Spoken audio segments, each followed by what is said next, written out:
La idea era comenzar hablando sobre la autonomía y la importancia de ella en pacientes que tienen la fibrodisplasia osificante progresiva.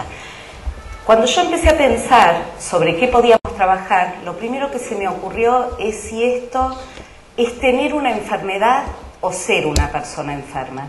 Y en realidad lo pregunté como debate interior.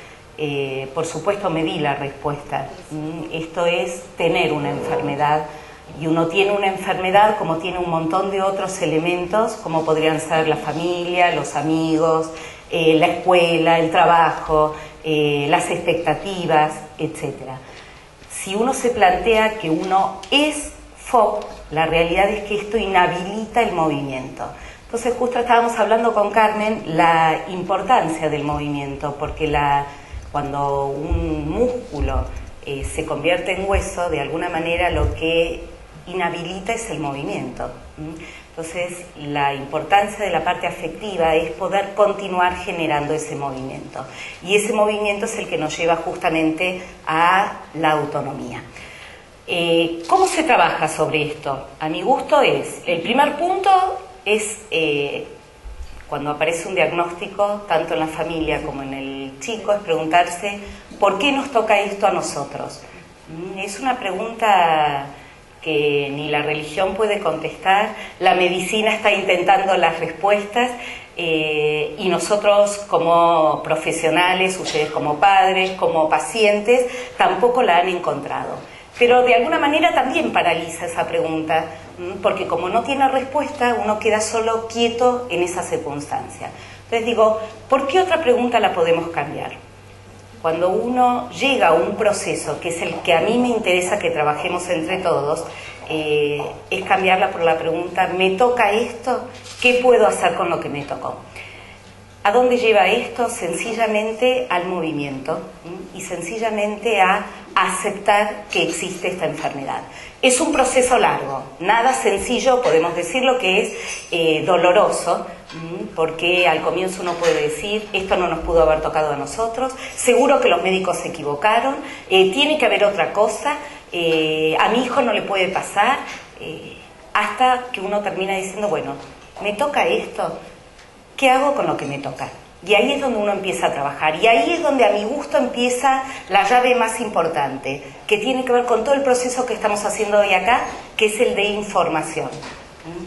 Yo digo siempre, como le decía a él cuando llegamos a la mañana temprano, que la información permite que uno, ¿vieron cuando uno pone en un ring a una persona a pelear, le venda los ojos, le cruza las manos y le dice, ahora tenés tu contrincante, a ver qué haces? Obviamente no se puede hacer nada en esas circunstancias porque uno no puede escuchar porque tiene audífonos, no puede ver porque tiene tapados los ojos, no puede mover los brazos porque los tiene atados. La realidad es que la información destraba todo eso y permite que de alguna manera uno pueda hacerle frente a las cosas. Y ahí es donde entra el proceso de aceptación. Obviamente que uno pasa por distintas sensaciones anímicas. Para llegar a esta autonomía, la primer base es llegar a esa aceptación. Es un periodo largo, uno no dice que ni bien le dan el diagnóstico, uno enseguida acepta que le toca esto, desde ya que no. Por eso decía que el primer punto es, no me puede estar tocando esto a mí, seguro que se equivocaron. Alguien debe estar... Muchas veces hay un marido que dice, vos lo querés llevar al hospital, estás loca, ¿qué te pasó? O una esposa que dice, no, mi hijo no puede tener esto. Bueno, distintas circunstancias hasta que uno termina acomodándose en que esto puede pasar, porque es una enfermedad que nos precede a todos, digamos, está en la vida. ¿Cómo se llega a esta autonomía? Sencillamente viviendo. Hoy todo el recorrido que hemos estado hablando tenía que ver justamente con la convivencia con la enfermedad. Cuando uno convive con la enfermedad, se hace más fuerte. ¿Qué quiere decir esto? Encuentra las fortalezas que tiene adentro que cada uno las tiene distintas, o sea, son las habilidades personales. No es lo mismo las habilidades que tenés vos, que las habilidades que tenés vos, que las habilidades que tiene cualquiera de los otros pacientes, que aparte de ser pacientes, son chicos, son adultos, le pasan cosas, tienen sentimientos, pueden elegir elementos en la vida, o sea, hay un proceso interior de mucho movimiento. Entonces yo hablando recién, mi debate es que es como si cuando aparece la enfermedad uno hace un cambio sobre algunos elementos. Uno es la pérdida de control. De alguna manera uno siente que al cuerpo se le está privando de ese movimiento y hay algo adentro que toma el movimiento por sus propias riendas y entonces aparece una osificación en algún lado. Y uno dice, ¿cómo puede ser? No fue planeada, no fue deseada, no fue pensada y está allí. Ese control, que al mismo tiempo se da porque la medicina obviamente que requiere mirar cada uno de esos elementos, actuar para contraponerlo, para prevenirlo, para evitarlo, aparece el control externo. Entonces hay un control interno versus un control externo. Ese es el primer cambio que se produce cuando aparece la enfermedad. Uno siente que pierde la dimensión de su propio cuerpo, hasta que encuentra cuál es el límite de su cuerpo y cuáles son las posibilidades, que siempre van juntas. Por eso digo que tenemos que ir uniendo esta balanza, no solo con las dificultades, sino también con las posibilidades. Y exactamente, para llegar al equilibrio, que es la búsqueda de todo ser humano en la vida, el equilibrio. A algunos les toca hacerlo más rápidamente, porque uno dice, bueno, a ver, un chico con 2 años, recién diagnosticado, con 4 años o con 5 años, ¿cómo hace para evaluar esto? Si en realidad recién está saliendo de la dependencia absoluta, que es con la que uno nace. Una mamá, por ejemplo, tiene que dar respuestas continuas a lo que el bebé necesita y tiene que adelantarse a pensar si está llorando porque le duele la panza, si está llorando porque tiene hambre, si está llorando porque tiene el pañal que hay que cambiarle. Eso es una mirada de una madre. Y el bebé no sabe en ese momento que depende de esa mamá, pero alguien le resuelve esas cosas. A posteriori de esto cambiamos y pasamos a la dependencia relativa, que es suponer que hay alguien que más o menos nos puede ayudar. Entonces uno depende un poquito y al mismo tiempo depende de uno. Entonces hay dos, como un conjunto y una intersección, hay un lapso en el medio que uno podría pintar, hasta llegar a esa independencia, que es el tercero de los puntos. Yo considero particularmente que la autonomía tiene que ver con la independencia. Cuando uno trabaja sobre la autonomía, trabaja sobre las propias normas. La realidad es que todas las personas tenemos normas sociales en las cuales nos tenemos que incluir y normas propias. Hay algunos que se zafan de las normas sociales y, por ejemplo, roban. Y hay otros que tienen normas propias que coinciden con las normas sociales. ¿Cómo se arma todo esto? A través de una red.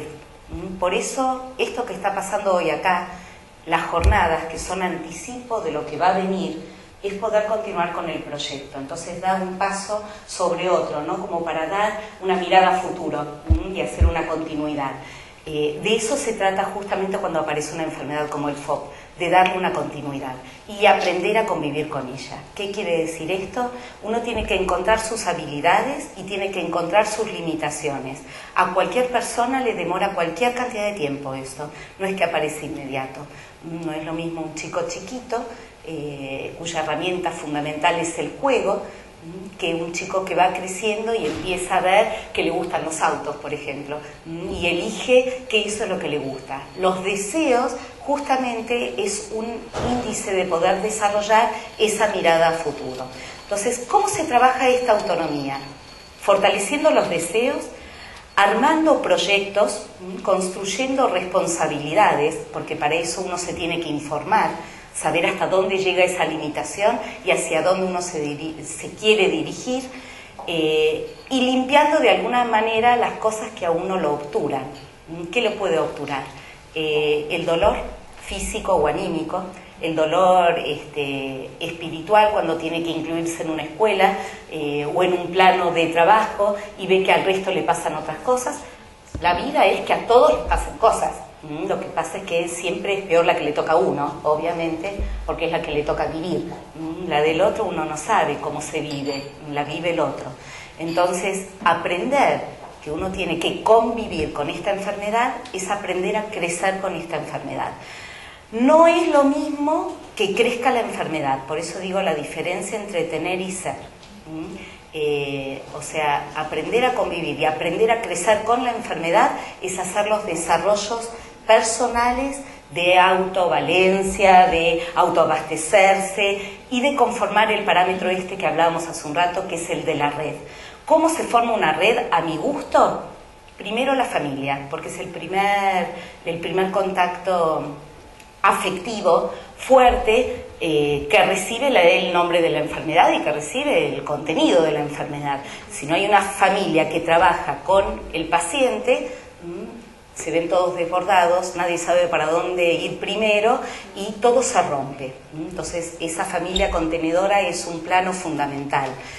En psicología se llama cuidar a los que cuidan. O sea, cuando uno hace un trabajo con el paciente, con los padres, con la familia y con los hermanos, que también se sienten corridos de lugar, que en alguna otra charla vamos a poder trabajar sobre algunas de estas cosas específicas de cada uno, queda algo roto.